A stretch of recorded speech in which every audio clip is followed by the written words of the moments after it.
Marwar bulletin में morning news लेकर हाजिर है आपका दोस्त चंद्रमोहन कल्ला। सभी समाचार देखने वालों को मेरा नमस्कार, राम राम नखम्मा गणिसा। आज के मुख्य समाचार। धौलपुर में बड़ा रेल हादसा टला। जोधपुर में सैकड़ों मेडिकल स्टोर बिना फार्मासिस्ट के चल रहे, सीएमएचओ है खामोश। केंद्रीय मंत्री शेखावत का दावा, बंगाल में बदलाव तय। बोले हनुमान बेनीवाल, भाजपा की उलटी गिनती शुरू।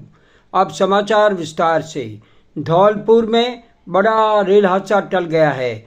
दुर्ग लुधियाना एक्सप्रेस के पहियों से निकले आग की लपटें, यात्रियों में मच गई चीख पुकार। धौलपुर में बुधवार सुबह 5:52 बजे नॉन स्टॉप ट्रेन 15549 के जनरल कोच के ब्रेक में आग लग गई। पंचमैन ने लाल झंडी दिखाकर ट्रेन रोकी।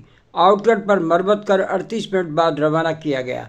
धौलपुर रेलवे स्टेशन पर बुधवार सुबह एक बड़ा रेल हादसा होते होते बच गया। छत्तीसगढ़ के दुर्ग से पंजाब के लुधियाना जा रही दुर्ग लुधियाना एक्सप्रेस गाड़ी के जनरल कोच में अचानक आग लग गई। गनीमत रही कि ड्यूटी पर तैनात पंचमैन की नज़र समय पर रहते आग पर पड़ गई, जिससे एक बड़ी त्रासदी टल गई। ये घटना सुबह करीब 5:52 बजे की है। ट्रेन धौलपुर स्टेशन से बिना रुके गुजर रही थी। तभी यहाँ तैनात पंचमैन ने देखा कि जनरल कोच के ब्रेक पैडल से भयंकर धुआं और आग की लपटें निकल रही है।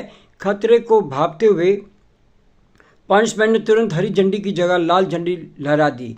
ट्रेन के पायलट ने इमरजेंसी सिग्नल देखते ही गाड़ी को स्टेशन के आउटलेट पर रोक दिया। यदि पंचमैन मुस्तैदी न दिखाता तो तेज रफ्तार ट्रेन में आग विकराल रूप ले सकती थी। यात्रियों में मची चीख पुकार। आग की खबर फैलते ही कोच में सवार यात्रियों में हड़कंप मच गया। ट्रेन रुकते ही यात्री आनंद फानन में अपना सामान छोड़कर नीचे कूदने लगे। ट्रेन में सफ़र कर रहे यात्री सुनील कुमार ने बताया कि कोच के पैरदान के पास लपटें देख सब डर गए थे, लेकिन समय पर ट्रेन रुकने से सभी सुरक्षित बाहर निकल आए। हादसे की वजह है रेलवे की कार्रवाई।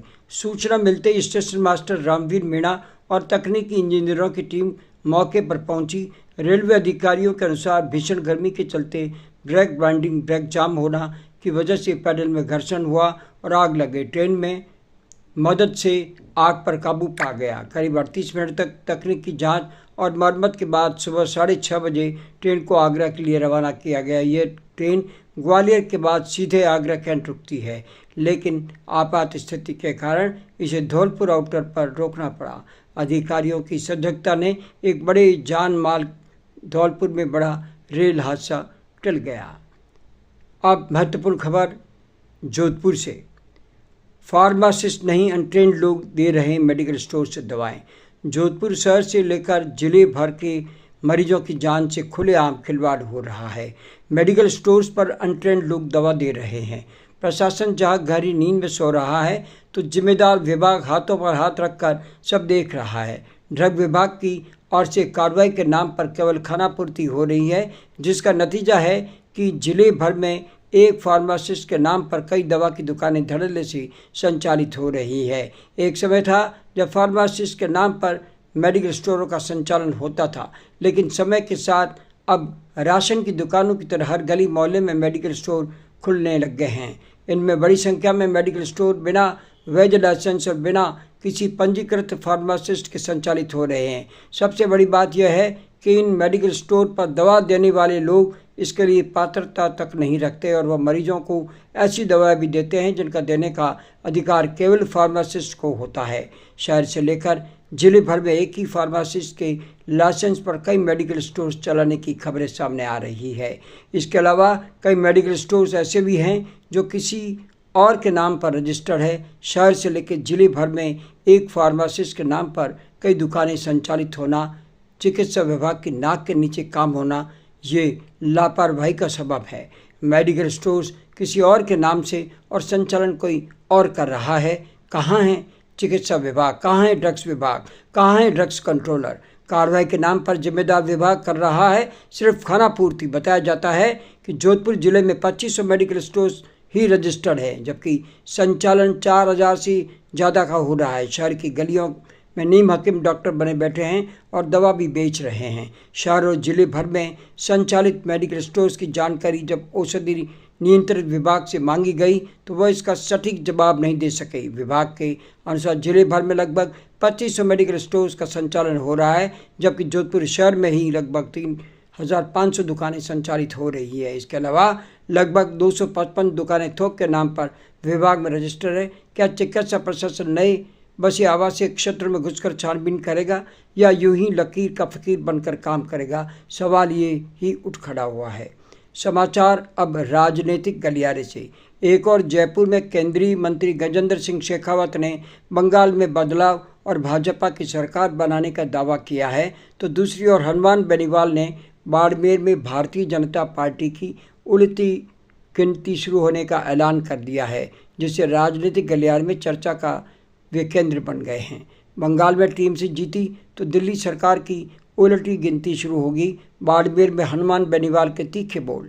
बेनीवाल ने भारतीय जनता पार्टी पर अपनी ही पार्टी बेचने का आरोप भी लगाया। राष्ट्रीय लोकतांत्रिक पार्टी आरएलपी के सुप्रीमो और नागौर सांसद हनुमान बेनीवाल बाड़मेर दौरे पर हैं।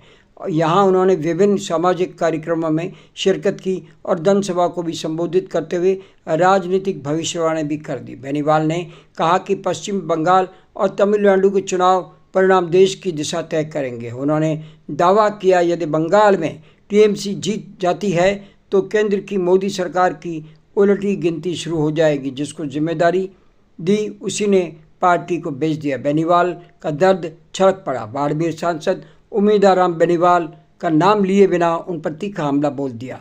उन्होंने कहा, बाड़मेर का जिम्मा जिसे सौंपा था उसने मेरी पार्टी को बेच दिया और उसे खत्म करने की कोशिश की। उन्होंने कहा कि आरएलपी जिसे भी मौका देती है उसे स्टार बना देती है, लेकिन कुछ लोग बाद में गद्दारी कर जाते हैं। उन्होंने आगे कहा कि राजस्थान का इतिहास धूर्तबाजी का रहा है और वे अब भी तीसरी ताकत को मजबूत करने के लिए अकेले लड़ रहे हैं। सीएम भजनलाल और केंद्र पर निशाना। मुख्यमंत्री भजनलाल शर्मा पर टिप्पणी करते हुए बेनीवाल ने कहा, यह राजस्थान का दुर्भाग्य है कि ऐसे व्यक्ति को सीएम बनाया गया जिन्हें सीएम की स्पेलिंग तक नहीं आती। उन्होंने पचपदरा रिफाइनरी में लगी आग और हालिया रेल हादसों को लेकर भी सरकार को घेरा। बेनीवाल ने तंज कसते हुए कहा, ईरान अमेरिका के बीच पंचायती पाकिस्तान ने की, हमारा तो कहीं नाम भी नहीं आया। उन्होंने महिला आरक्षण बिल के गिरने और ईवीएम हैकिंग जैसे मुद्दों पर भी केंद्र को कटघरे में खड़ा कर दिया। कांग्रेस ने मेरे दरवाजे पर नाक रगड़ी। पूर्व मुख्यमंत्री अशोक गहलोत और कांग्रेस पर हमलावर होते हुए सांसद बेनीवाल ने कहा कि बाड़मेर में उन पर पथराव के पीछे गहलोत की चाल थी। उन्होंने दावा किया, कांग्रेस ने गठबंधन के लिए उनके सामने हाथ जोड़े और नाक रगड़ी, जिसके बाद ही राजस्थान में कांग्रेस 0 से 12 सीटों तक पहुंच गई। उन्होंने भावुक होते हुए यहाँ तक कहा, मुझे शर्म आती है कि मैं राजस्थान का सांसद हूँ, मन करता है इस्तीफा दे दूँ। 2028 का चुनाव होगा आखिरी। हनुमान बेनीवाल ने अपने दर्द को छलकाते हुए समर्थकों से अपील की है कि वे 2028 के विधानसभा चुनाव में आखिरी चुनाव मानकर लड़े। उन्होंने कहा, अब उनकी उम्र 50 के पार हो चुकी है। वे चाहते हैं कि 2028 में आरएलपी सत्ता में आए और किसी किसान का बेटा मुख्यमंत्री बने। उन्होंने महाराज सूरजमल के इतिहास को पाठ्यक्रमों में शामिल करने की फिर मांग दोहराई है। अब मॉर्निंग न्यूज़ समाप्त होता है। रात को मारवाड़ बुलेटिन में राजनीतिक हलचल लेकर फिर हाजिर होंगे। तब तक के लिए चंद्रमोहन कल्ला को इजाज़त दीजिए। नमस्कार। जय जवान, जय किसान, जय जय मरु प्रदेश, जय मारी मायड़ भाषा, जय हिंद।